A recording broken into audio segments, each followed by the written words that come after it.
Here are some of the headlines we are featuring today from your favorite news outlets at offthepress.com. Americans are showing that they have bottomless support for Ukrainian freedom fighters, but President Joe Biden is testing their limits with his latest demand for another $24 billion in war funding. Republicans are putting the president on notice to stop the spending. The unexplained wildfires in Hawaii have cost 55 their lives so far. Gruesome reports from Maui said that many died in their cars trying to get away. The tragedy has now been declared a disaster by the White House. In Iowa, where Republicans are prepping for next year's presidential caucus, Senator Tim Scott is catching fire, threatening Florida Governor Ron DeSantis' second-place status. And new reports suggest that golfing great Phil Mickelson has gambled away $1 billion over 30 years. Unfortunately for Phil, he is a really bad bettor, according to his gambling tipster in a new book. For stories like these and more updates all day long from your favorite news outlets, go to offthepress.com.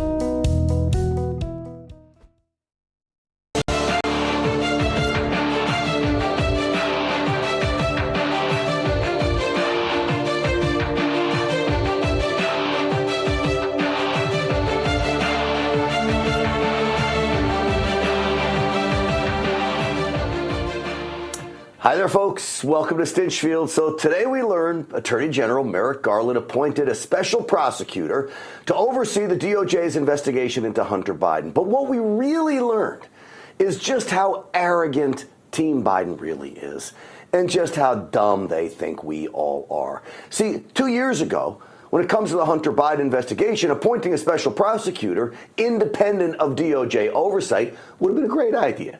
2 years ago would have been a fair move, a move by an attorney general that would have been telling us then that he's removing himself from the process. Instead, he let precious time go by. And now, at the very moment, U.S. Attorney David Weiss is set to testify before House Republicans, now Special Prosecutor Weiss is thrown a lifeline, a wall to hide behind. Remember, David Weiss is the U.S. attorney that stalled the Hunter tax and gun investigations in the first place, telling IRS agents the shots were all being called in D.C. and then backtracking on that claim.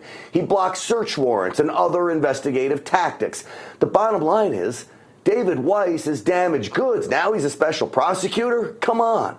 He may go before Congress to testify as that special prosecutor, but every answer is going to be, I can't comment on an active investigation. Biden's attorney general literally changed David Weiss's status to now insulate him from Congress. In fact, this move insulates the DOJ from Congress as well. Here's how you know the move is backfiring on Team Biden, because even left-wing CBS is calling the move out for what it is. Former federal prosecutor I spoke to just before this event said to me the appointment of a special counsel would have the effect of delaying a resolution on the Hunter Biden matter, in his opinion. And it would certainly delay any anticipated testimony from the U.S. attorney in Delaware to Republicans on Capitol Hill who have been seeking that testimony for several months. Of course, delaying all of that is 100% by design. And as the old saying goes, it's not what you say, it's what you didn't say is what matters most. Notice in today's brief news conference by Merrick Garland, the Attorney General made sure we knew this special prosecutor is only investigating Hunter and Hunter only. No mention of Joe Biden. Beginning in 2019, Mr. Weiss, in his capacity as U.S. Attorney and along with federal law enforcement partners, began investigating allegations of certain criminal conduct by, among others, Robert Hunter Biden. That investigation remains ongoing. The reality is, though Hunter Biden needs to be held accountable, his father is the real kingpin, selling out America for his and Hunter's and the entire Biden family's financial gain, sacrificing national security in the process. So you want evidence in all of this? Take a look at this. There's 10% for the big guy, the 20 conference calls Joe took part in with foreign business executive. What about that WhatsApp message to the Chinese businessman with CCP connections? I'm sitting here with my father, pay us the money. It amounts to what the message said. Then there's the Russian oligarch, the $3.5 million payment to Hunter. Days later, she's left off the sanction list. Remember, Joe Biden was vice president then. Firing the Ukrainian prosecutor, remember that? Investigating Hunter's multi-million-dollar Burisma bag company. And that dinner at Cafe Milano with Burisma executives that Joe Biden attended. I could go on and on with the evidence against Joe Biden that he is corrupt and he sold out America, and yet AG Merrick Garland makes no mention of any of it. The other thing that I noticed was not in this announcement was a special counsel to look into the Biden corruption scandal. He referred to Hunter Biden once again. Garland has constantly been carefully framing this issue as only Hunter Biden. Exactly. Congress is looking at a much broader and more significant corruption scandal here. A special counsel would be useful in pursuing that. But that doesn't sound like the mandate that Merrick Garland just gave Weiss. No. And think about the Democrats. The Democrats, when they have a special prosecutor, they open it up to every single they'll investigate bed bugs if it's going to hurt Republicans. But not in this case. So instead of ramping up any investigation into Biden family corruption, it will now be slow walked. Mark my words on this.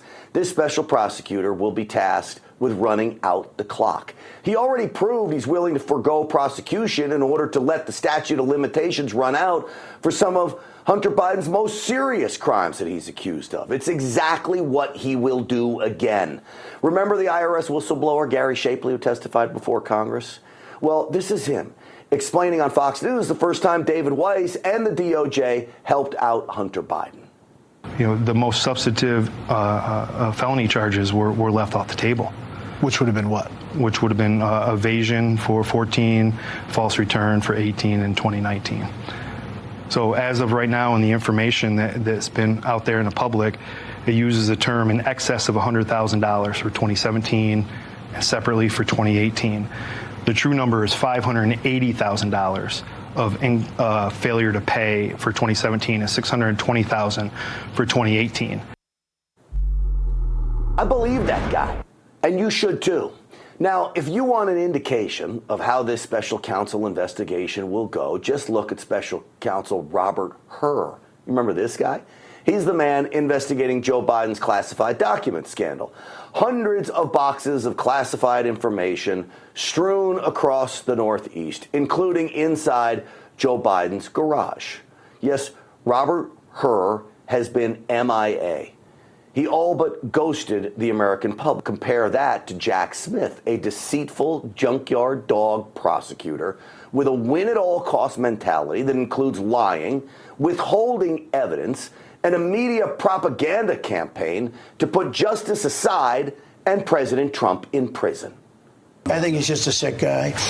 He destroyed the lives of many people. He was overturned unanimously in the Supreme Court. I believe he's 0-5. In other words, he takes it to the end.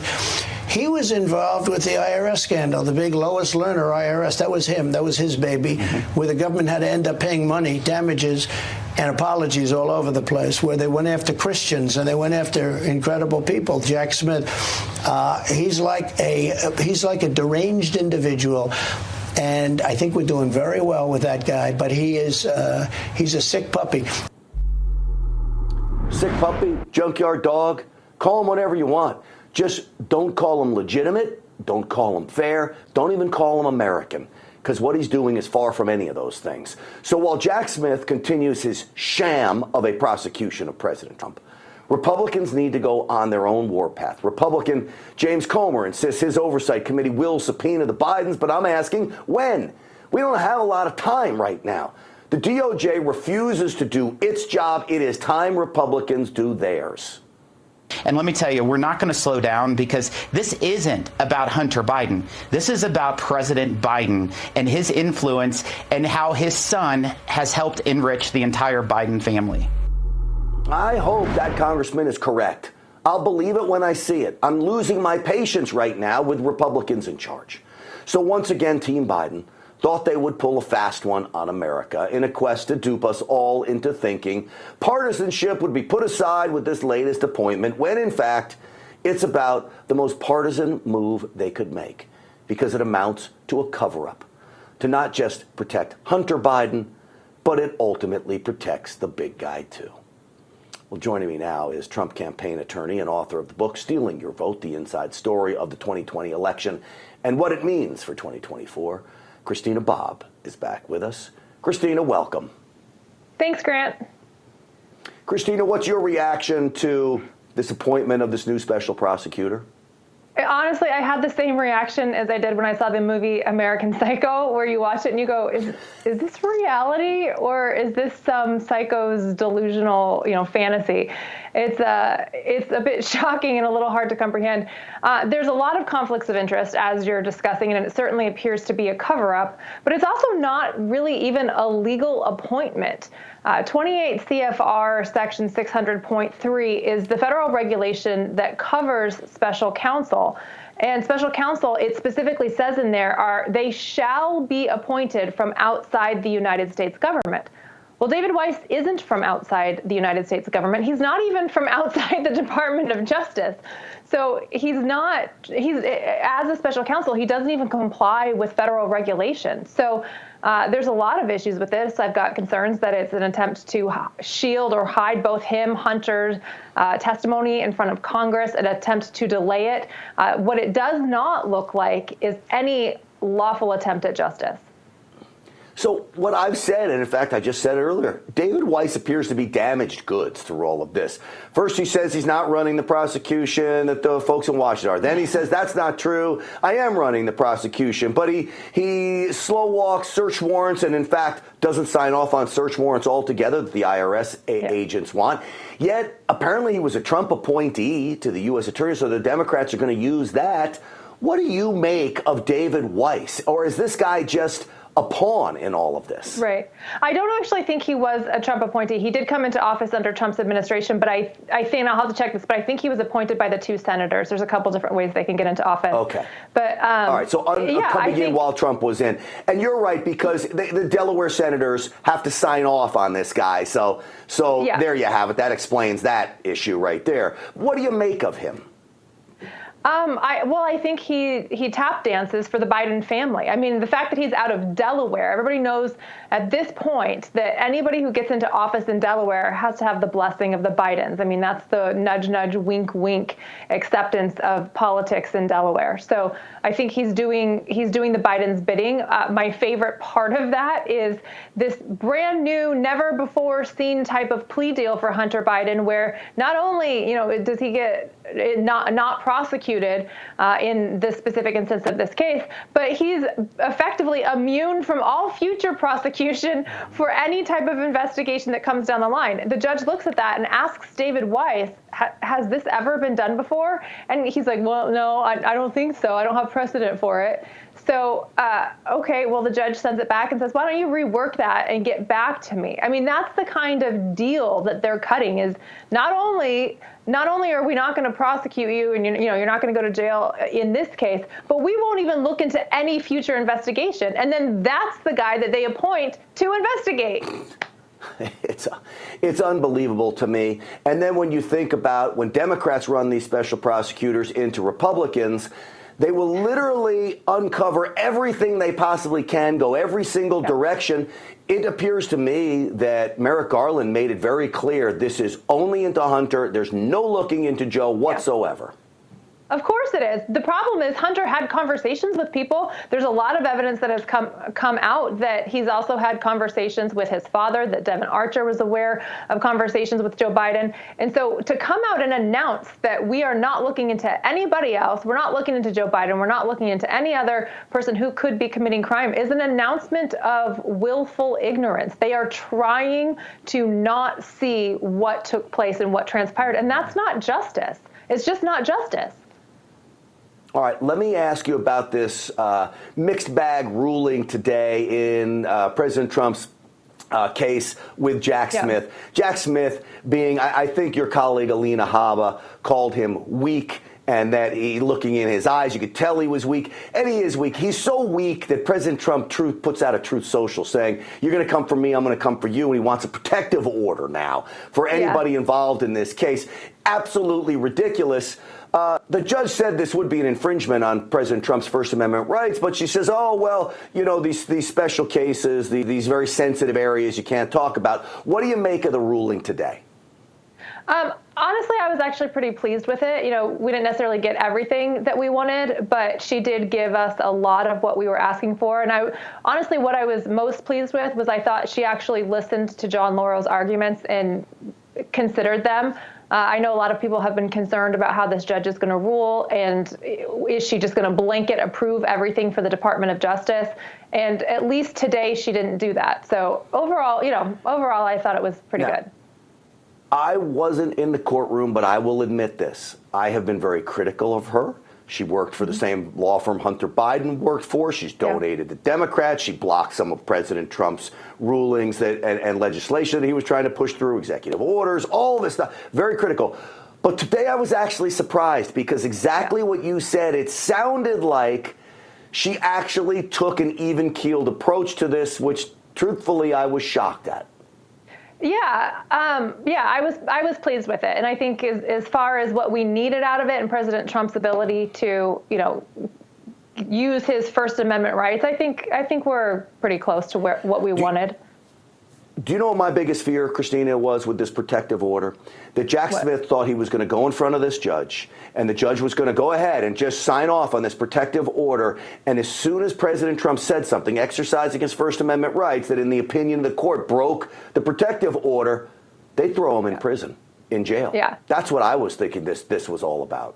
Yeah, I think it's a fair concern, but she made pretty clear today that that's not what she's trying to do. So I think as long as President Trump makes a good faith effort, which he has every intention of doing, for following the order, and John Laurel made it very clear that President Trump is going to follow the court's order, I don't see that happening. I think it'll be fine.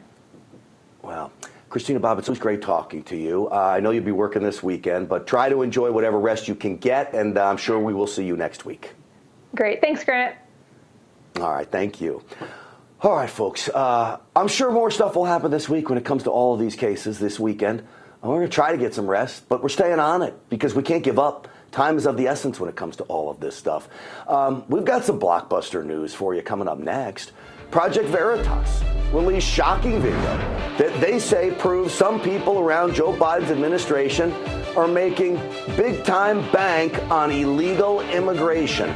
We will show you their undercover video next.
folks, I'll tell you what, Project Veritas continues to do some amazing work uncovering all of the craziness inside the bowels of Washington. Check out this headline from Project Veritas. It reads, former Biden transition official Andrew Lorenzen-Strait describes his, quote, corrupt bargain scheme, brokering massive $2 billion immigration contracts with federal government. And they shot this undercover video. Watch. It's been a boom for my business, by the way. Really? How do you mean?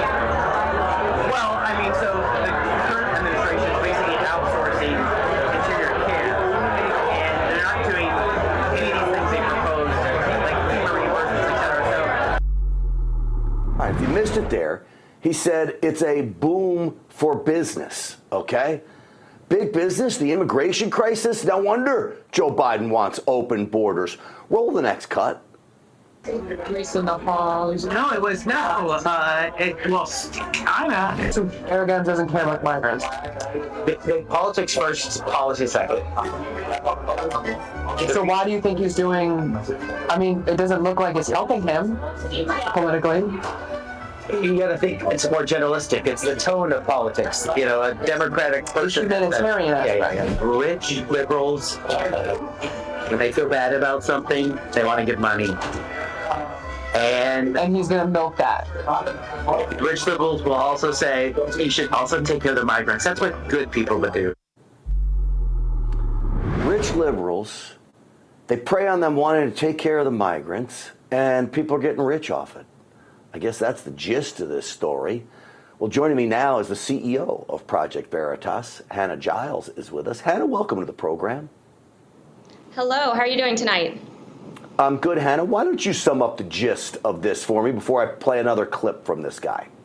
Well, I think it's titled The Washington Way, and it's not who you know, it's not what you know, it's who you know, right? And this guy is saying that they don't have the qualifications, but we're going to be in charge of finding shelter for 80,000 children. Is that who you want? Finding shelter for 80,000 children is someone who thinks like this man, Andrew Lorenzen-Strait, who's protecting his access to Biden? And so we just learned from you folks just moments ago that there may be a congressional investigation now sparked because of this reporting? Yes, the Committee on Homeland Security just launched an investigation. Into Lorenzen-Strait, I take it. Yes, sir.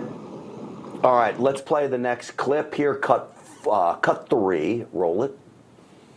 Cherokee Nation is not this benevolent humanitarian actor. They make most of their money on alcohol and gambling.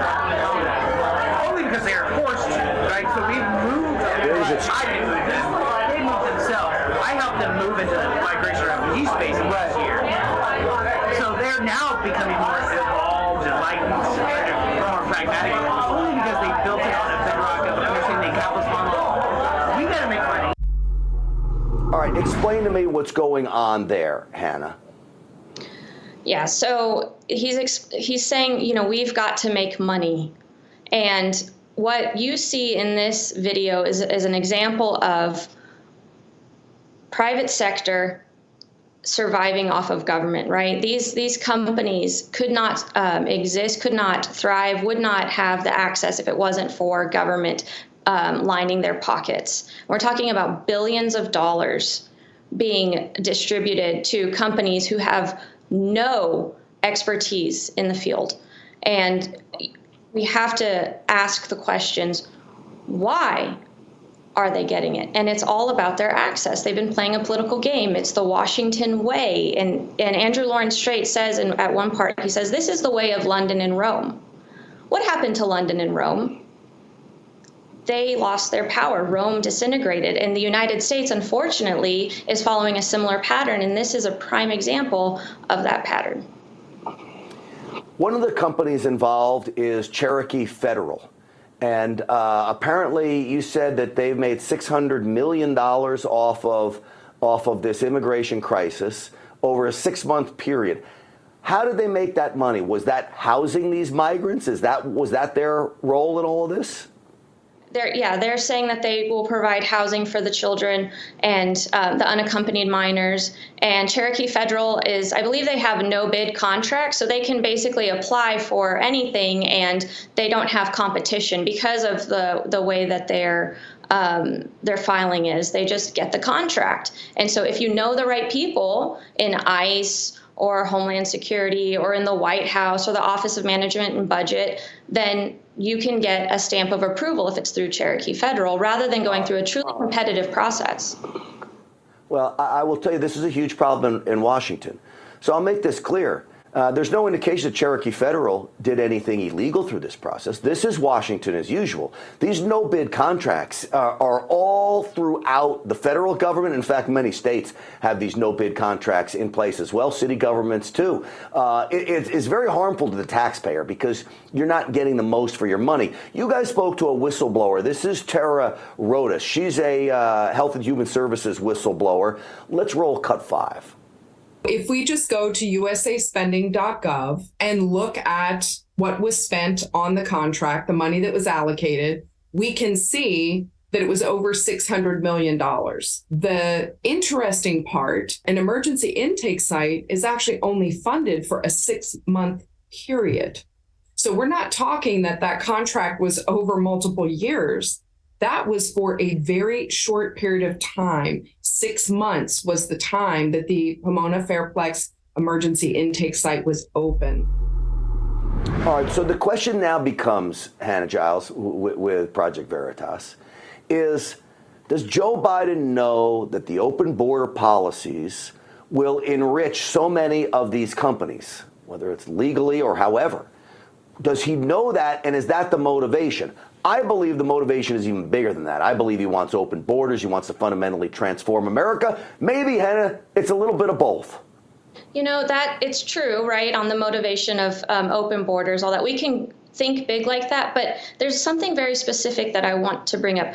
When you're in Washington and you're eating your steaks and drinking your wine and you're socializing with the who's who of Washington, they talk about these things. They talk about the government contracts. They talk about how easy it would be. How can we get the most amount of money from the federal government right now? Let's see. And then they literally look through all the postings of what's available, what pots of money are available, and then they decide what will be the easiest way to go get that money.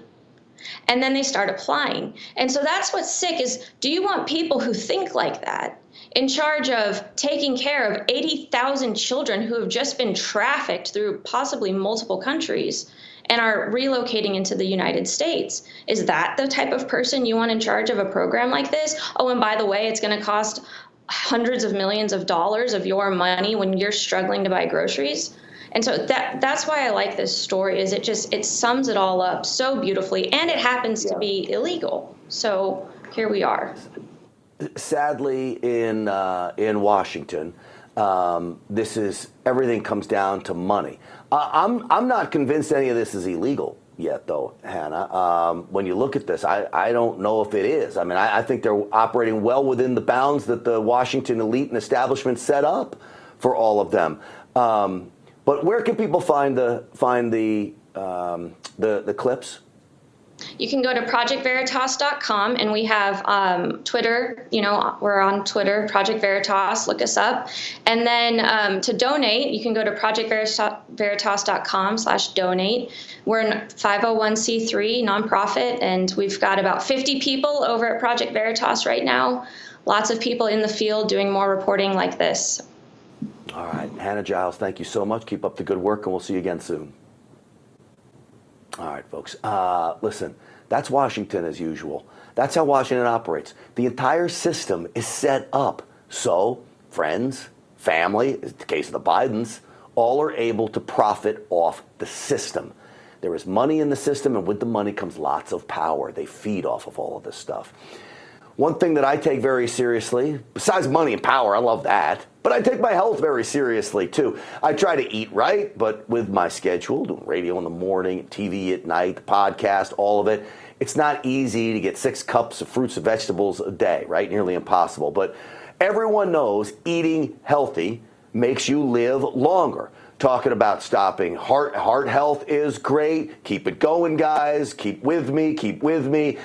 You have less diabetes, less cancer. I used Field of Greens, okay?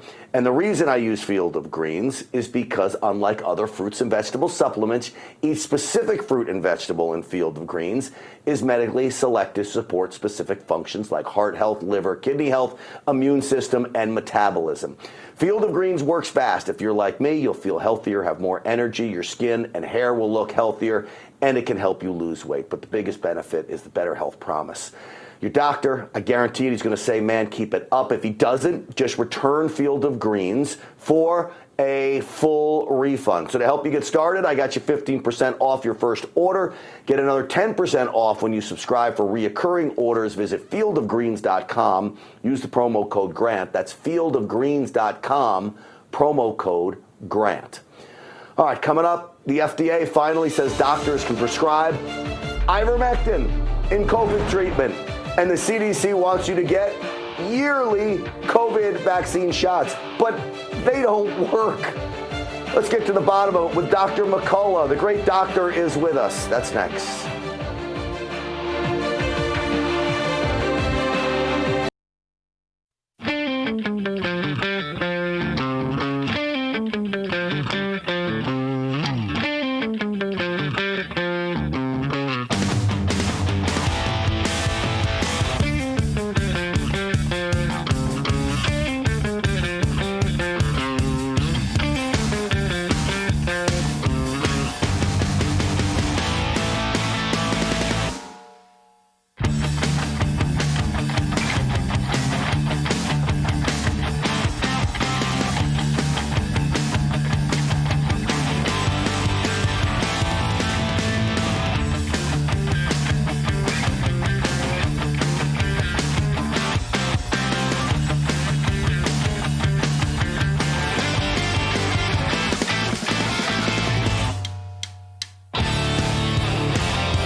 I'll tell you what, every time I read more news about the China virus and the response to the China virus, I become more and more disheartened with my government.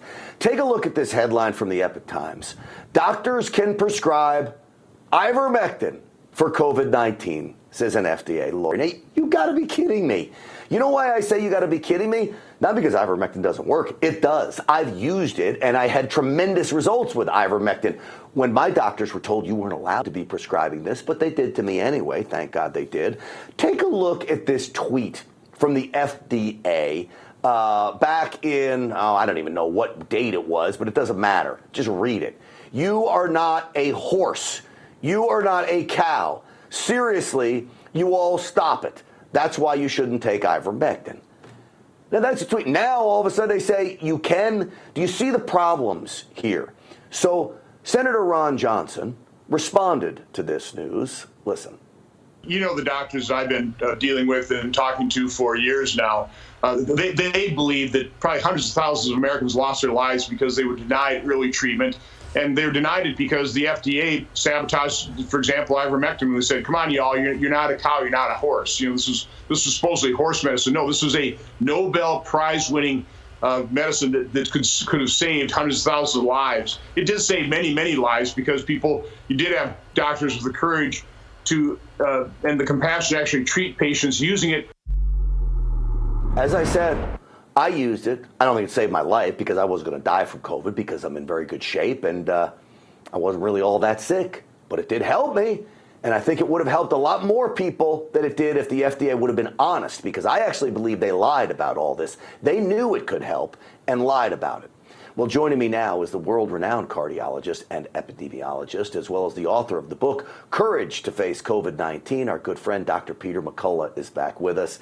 Dr. McCullough, I have to say, I mean, does it kind of make you laugh? I mean, I'm so mad, but boy, oh boy, really?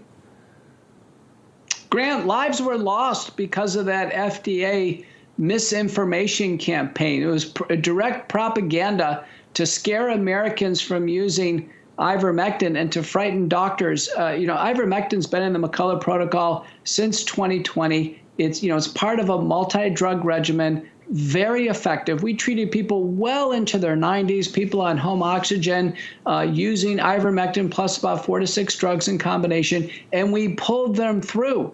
The FDA should have been encouraging our use of generic drugs to save lives. Instead, they were actually misleading the country, and now they've been brought into court by Doctors Talley, Bowden, Merrick, and Apter, and the FDA is getting their clock cleaned.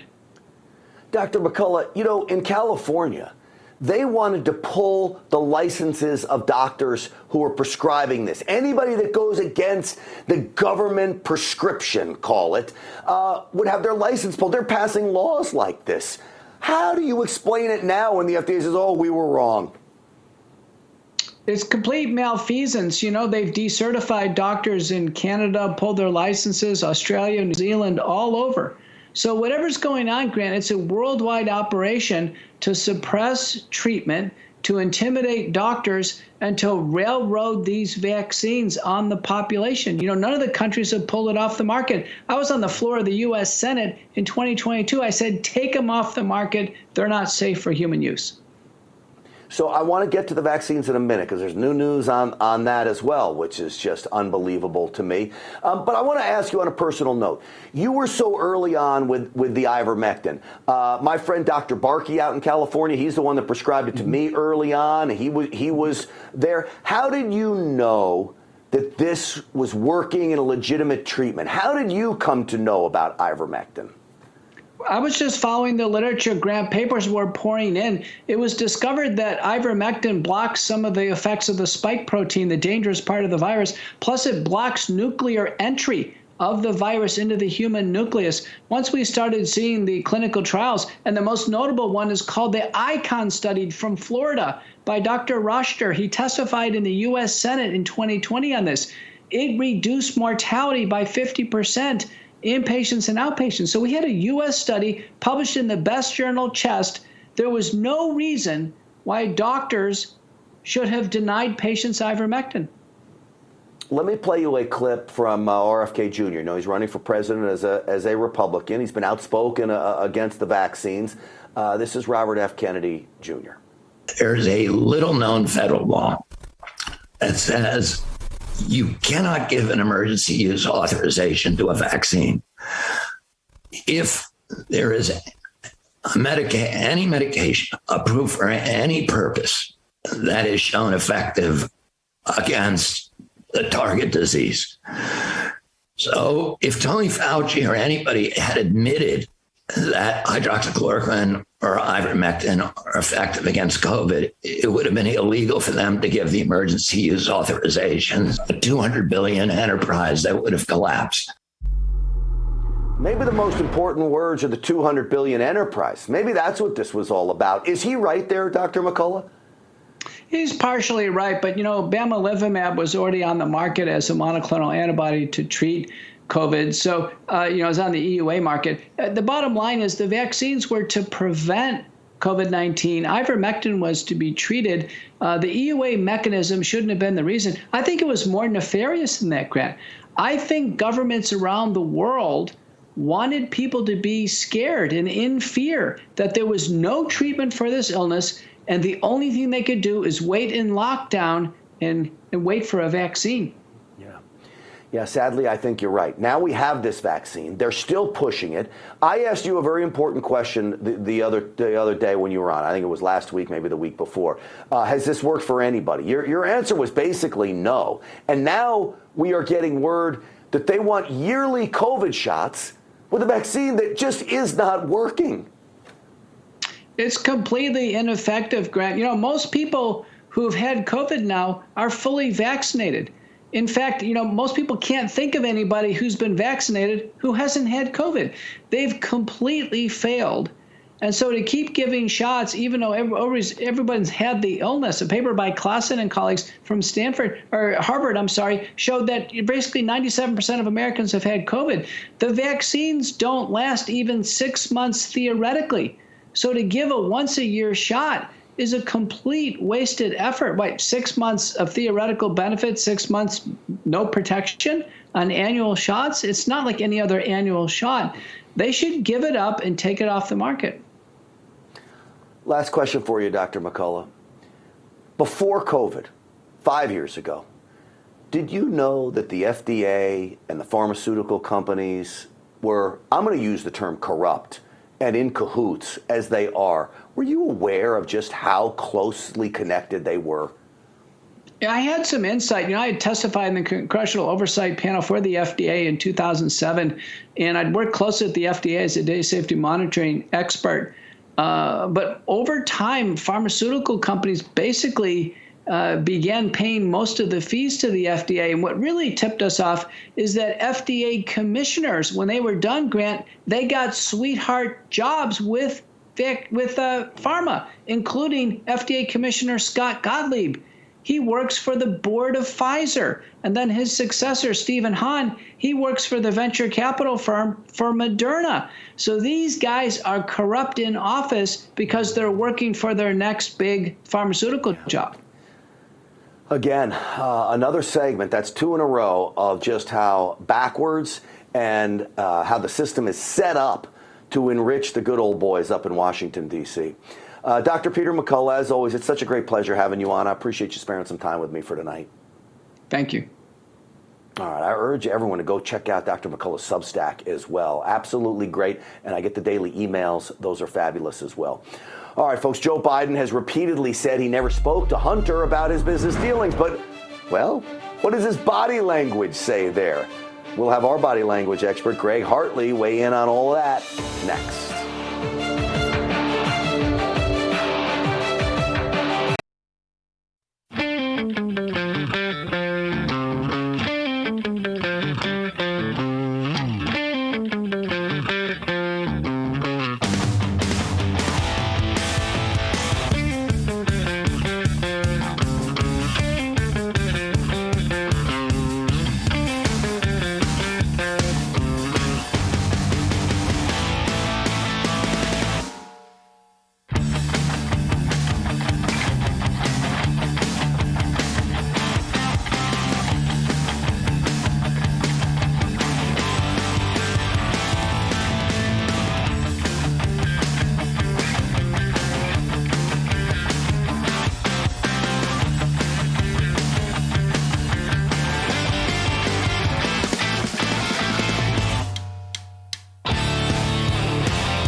right, so the man behind readbodylanguage.com, our friend Greg Hartley is here, our body language expert. Greg, what do you make of that? Well, this is a prepared statement, so there's a lot missing. You can't read a whole lot into it, but what we can do is listen for words that are emphasized. If you have an extra room, the last two words that are not emphasized are opportunity and respect. So she's trying to build a message of compassion and that kind of thing. The other thing is to look behind her and pay attention to the people. They're all standing pretty sturdy. They're open. One woman is moving her thumb a little, but another lady, the black lady in the back, is nodding yes. That's all good. It's all reinforcing the message she's sending. So it looks good. Oh. Okay, so Lieutenant Governor gets up there, and what made me see or realize this press conference is she's asking people to take the migrants into their homes. She doesn't say what I say, don't mind the face tattoos or the MS-13 logos on them, but she wants them to take them into their homes. Let's roll that one. If you have an extra room or suite in your home, please consider hosting a family. Safe housing and shelter is our most pressing need. Become a sponsor family. You can contact the Brazilian Worker Center for more information on how you can step up if you're willing to have an additional family be part of your family. Greg, I know you don't get into politics. I want to get your assessment. I just have to tell everybody, there is no way to background check these people, folks. No way. You don't know if you're bringing a child molester into your house, a drug dealer. You have no idea. That is insanity right there. With that, Greg, what does the body language tell you? Well, I'm a constitutionalist, as you well know, and so the Third Amendment, fortunately, does not prevent them from putting illegal aliens in your house. So we'll just leave it at that. But with all of these, look at the men. Their lip compressions. They were not there before. Now they're all doing a lip compression. That's withheld information, whether emotion or information or something. Everybody's moving. That's discomfort. That's releasing nervous energy. And look at the lady who was smiling. She's looking at the floor for change now. That's not positive. And look at the governor. She's speaking. She's checking the audience for reaction. This is powerful because it tells you they know this is not going to be received well. Do you think they knew it was coming, or do you think this caught them by surprise? I'll bet they knew. I'll bet they knew because you can see they're all kind of standing stoically. They don't look surprised. There's no shock or anything in their face. And, politicians lose a lot of that human nature. But, yeah, I think they knew.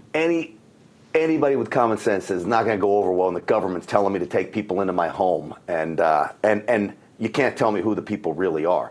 All right, so I said to tease this segment that I wanted to go through some of Joe Biden's claims that he did not talk to his son about business and he was not in business with all these claims. And I want to start with this, what I think is the most damning clip of Joe Biden, him bragging really about getting that prosecutor in Ukraine fired that was investigating his son's Burisma, the one company he was working. So let's roll that and then get your assessment. I said, I'm telling you, you're not getting $1 billion.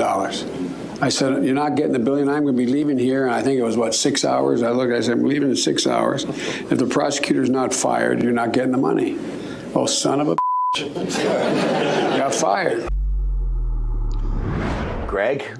Well, let's just use one scientific study. There's a guy named Aldert Vray out of UK, a professor, who has said the larger and more demonstrative your illustrator's body language moving to illustrate your thoughts, the more likely it's true. Well, he's looking at his watch. He's moving all this. So it's likely true. He's probably telling the truth here. Now, we also talk about Joe, who can tell a story as good as anybody. But let's just assume this is truthful.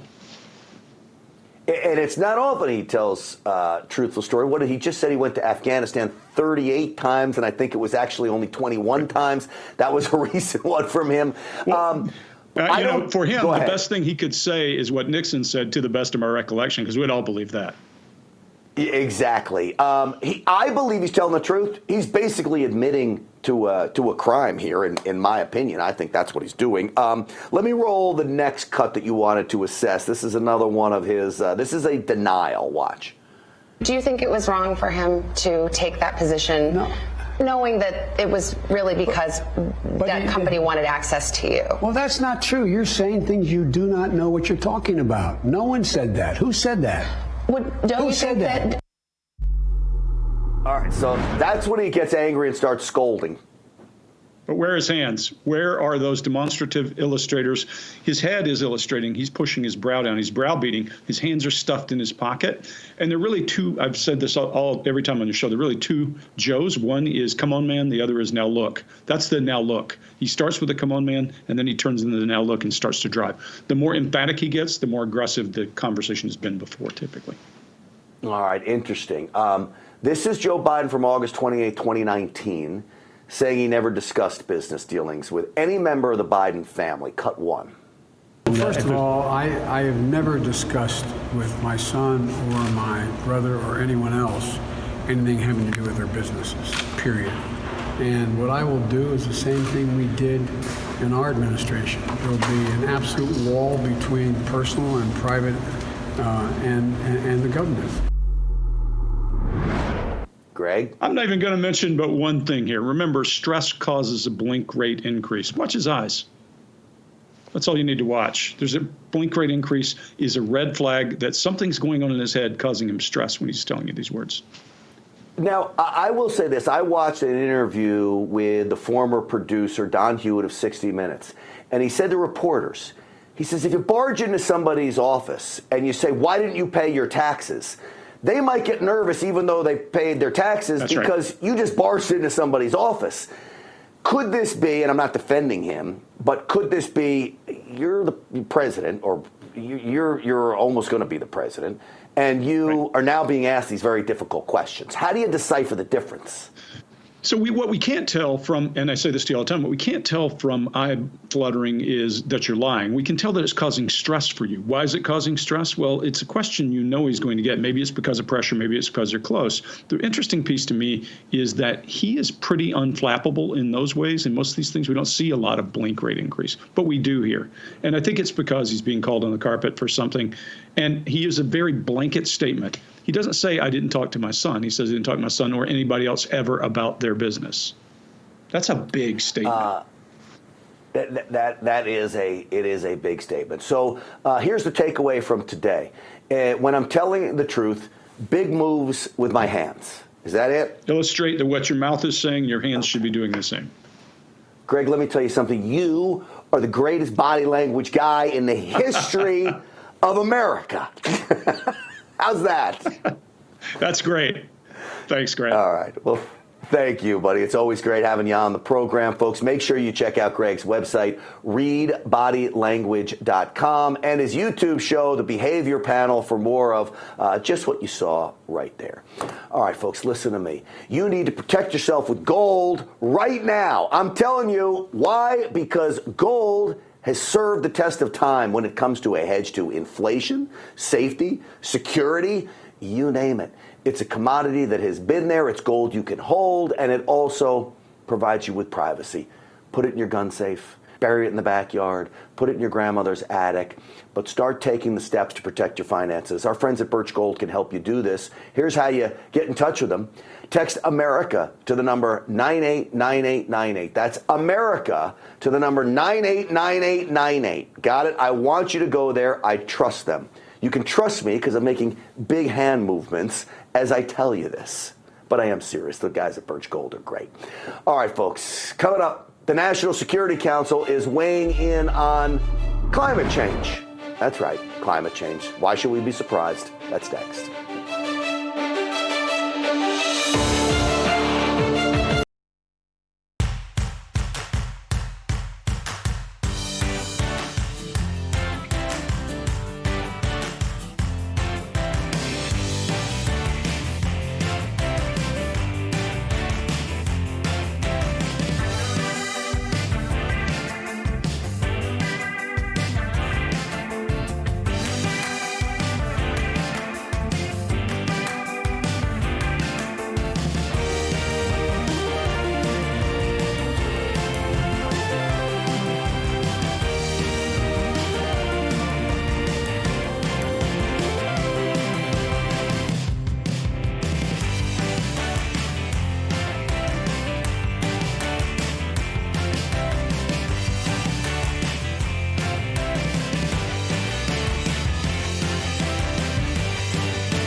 Here are some of the headlines we are featuring today from your favorite news outlets at offthepress.com. Americans are showing that they have bottomless support for Ukrainian freedom fighters, but President Joe Biden is testing their limits with his latest demand for another $24 billion in war funding. Republicans are putting the president on notice to stop the spending.